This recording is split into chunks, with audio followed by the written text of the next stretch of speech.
Til kontrol og justering af tændingstidspunkt kan man på kontaktstyret anlæg anvende en tændingspistol eller en prøvelampe. Vi vil demonstrere begge metoder.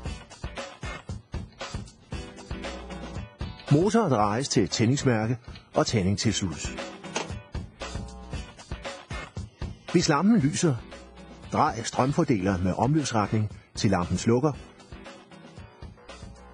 og derefter mod omløbsretning til lampen netop lyser. Hvis lampen ikke lyser, drej strømfordeler mod omløbsretning til lampen netop lyser. Kontrol.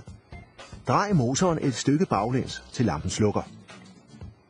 Drej derefter frem til lampen lyser. Nu skal tændingsmærkerne stå over for hinanden.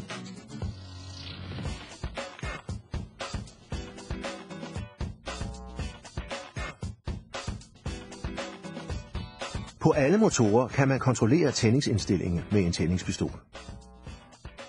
Tændingspistol og omdrejningstæller tilsluttes. På mange motorer er der nogle betingelser, der skal være opfyldt for at udføre en korrekt kontrol og justering. For eksempel skal vakuumslangen afmonteres, motoren skal køre tomgang, og motoren skal være driftsvarm.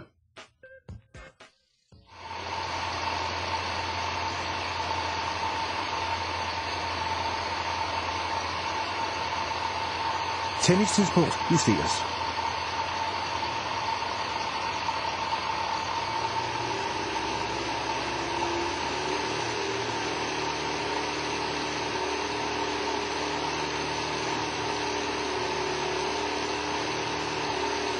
Til sidst, husk montering af vakuumslangen, afmontering af tester og oprydning.